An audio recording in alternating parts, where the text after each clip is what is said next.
Hello दोस्तों, are के story से अरुण कुमार जो आपके लिए लाता है कहानियों का पिटारा। इसमें आप सुनते हैं कुछ नई पुरानी कॉमिक्स की कहानियाँ, कुछ चटपटे गुदगुदाते शेर और शायरिया और कुछ धार्मिक कथाएं जिनमें से आप श्रवण कर रहे हैं एक धार्मिक कथा का शिव महापुराण। इसके पहले खंड में अध्याय 17 आप सुन रहे हैं। 17 अध्याय में पापी गुण निधि की कथा का वर्णन किया गया है। आइए सुनते हैं पापी गुण निधि की कथा को। सूत जी ने कहा, हे ऋषियों, तत्पश्चात नारद जी ने विनय पूर्वक प्रणाम किया और उनसे पूछा, भगवान शंकर कैलाश पर कब गए और महात्मा कुबेर से उनकी मित्रता कैसे और कहाँ हुई? प्रभु शिव कैलाश पर क्यों रहकर क्या करते हैं? प्रभु शिव कैलाश पर क्या करते हैं? कृपया कर मुझे बताइए, इसे सुनने के लिए मैं बहुत उत्सुक हूँ। ब्रह्मा जी बोले, हे नारद, मैं तुम्हें चंद्र मौलिक भगवान शिव के विषय में बताता हूँ। कामप्लिय नागर के यज्ञदत्त दक्षित नामक एक ब्राह्मण रहते थे जो अत्यंत प्रसिद्ध थे। ये यज्ञ विद्या में बड़े प्रांगत थे। उनका गुण निधि नामक एक 8 वर्षीय पुत्र था। उसका यज्ञोपवीत हो चुका था और वह भी बहुत सी विद्याएं जानता था, परंतु वह दुराचारी और जुआरी हो गया। वह हर वक्त खेलता कूदता रहता था तथा गाने बजाने वालों का साथी हो गया था। माता के बहुत कहने पर भी वह पिता के समीप नहीं जाता था और उनकी किसी आज्ञा को नहीं मानता था। उसके पिता घर के कार्यों तथा दीक्षा आदि देने में लगे रहते थे। जब घर पर आकर अपनी पत्नी से गुणनिधि के बारे में पूछते तो वह झूठ कह देती कि वह कहीं स्नान करने या देवताओं का पूजन करने गया है।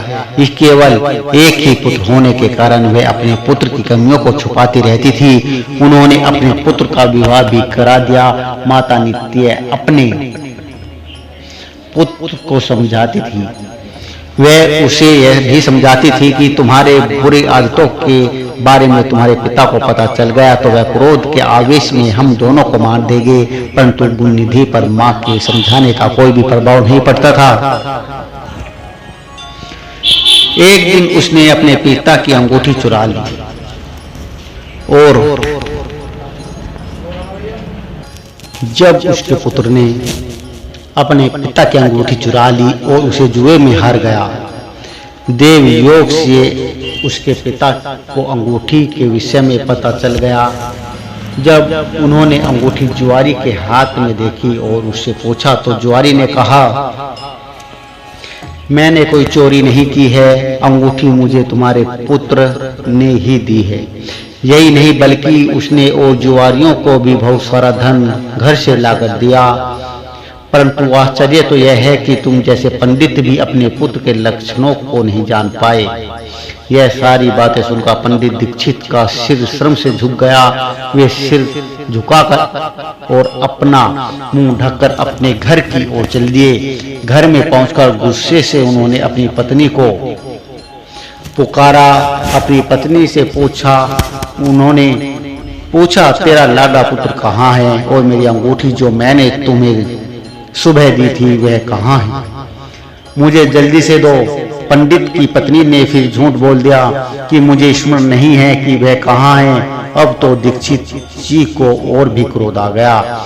वे अपनी पत्नी से बोले, तू बड़ी सत्यवादिनी है, इसलिए मैं जब भी गुणनिधि के बारे में पूछता हूँ तब मुझे अपनी बातों से बहला फुसला देती है। यह कहकर कि दीक्षित जी घर के अन्य सामानों को ढूंढने लगे, किंतु उन्हें कोई वस्तु न मिली क्योंकि वे सब वस्तुएं गुणनिधि जुए में हार चुका था। और क्रोध में आकर पंडित ने अपनी पत्नी और पुत्र को घर से निकाल दिया और दूसरा विवाह कर लिया। बोलिए शिव शंभु भोलेनाथ की जय। 18 अध्याय में गुण निधि को मोक्ष की प्राप्ति कैसे होती है। जो गुण निधि जुआरी आदि कामों में लिप्त था और वह किस तरह से मोक्ष को प्राप्त करता है। ब्रह्मा जी के हे नारद, जब यह समाचार गुण निधि को मिला तो उसे अपने भविष्य की चिंता हुई। वह कई दिनों तक भूखा प्यासा भटकता रहा। एक दिन भूख प्यास से व्याकुल वह एक शिव मंदिर के पास बैठ गया। एक शिव भक्त अपने परिवार से शिव पूजा के लिए विधि सामग्री लेकर वहां गया। उसने परिवार सहित भगवान शिव का विधि विधान से पूजन किया और नाना प्रकार के पकवान शिवलिंग पर चढ़ाए। पूजन के बाद भी लोग वहां से चल गए तो गुण निधि ने भूख से मजबूर होकर उस भोग को चोरी करने का विचार किया और मंदिर में चला गया।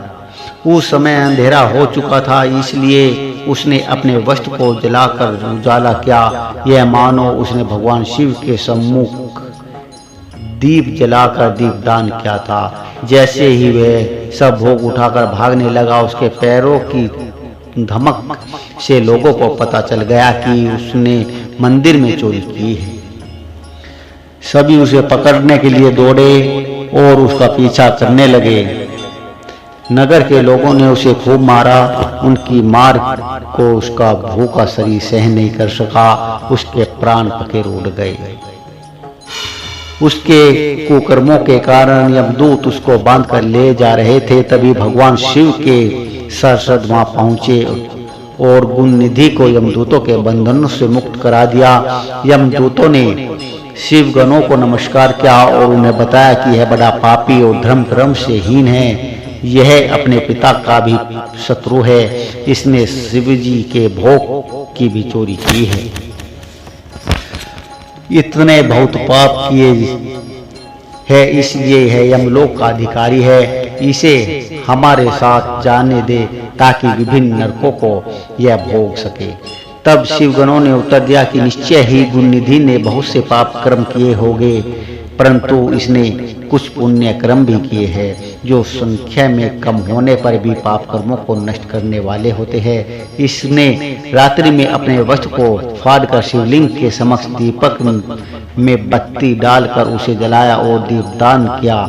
इसने अपने पिता के श्रीमुख एवं मंदिर के बाहर बैठकर शिव गुणों को सुनाया है और ऐसे ही और भी अनेक धर्म कर्म इसने किए हैं। इतने दिनों तक भूखा रहकर इसने व्रत किया और शिव दर्शन तथा शिव पूजन भी अनेकों बार किया है। इसलिए यह हमारे साथ शिव लोक को जाएगा। वह कुछ दिनों तक निवास करेगा। जब इसके संपूर्ण पापों का नाश हो जाएगा तो भगवान शिव की कृपा से यह कलिंग देश का राजा बनेगा। अतः यमदूतों, तुम अपने लोक को लौट जाओ। यह सुनकर यमदूत यमलोक को चले गए। उन्होंने यमराज को इस विषय में सूचना दे दी और यमराज ने इसको प्रसन्नता पूर्वक स्वीकार कर लिया। तत्पश्चात गुण निधि नामक ब्राह्मण को लेकर शिवगण शिवलोक को चल दिए। कैलाश पर भगवान शिव और देवी उमा विराजमान थे। उसे उनके सामने लाया गया। गुण निधि ने भगवान शिव उमा की चरण वंदना की और उनकी स्तुति की। उसने महादेव से अपने किए कर्मों के बारे में क्षमा याचना की। भगवान ने उसे क्षमा कर दिया। वहां शिवलोक में कुछ दिन निवास करने के बाद गुण निधि कलिंग देश के राजा अरिंदम के पुत्र दम के रूप में विख्यात हुआ। हे नारद, शिवजी की थोड़ी सी सेवा भी उसके लिए अत्यंत फलदायक हुई। इस गुण निधि के चरित्र को जो कोई पढ़ता अथवा सुनता है उसकी सभी कामनाएं पूरी होती है तथा वह मनुष्य सुख शांति से प्राप्त करता है, सुख शांति को प्राप्त हो जाता है।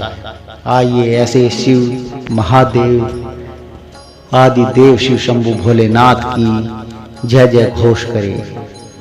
बोलिए शिव शंभु भोलेनाथ की जय, आदिदेव महादेव की जय।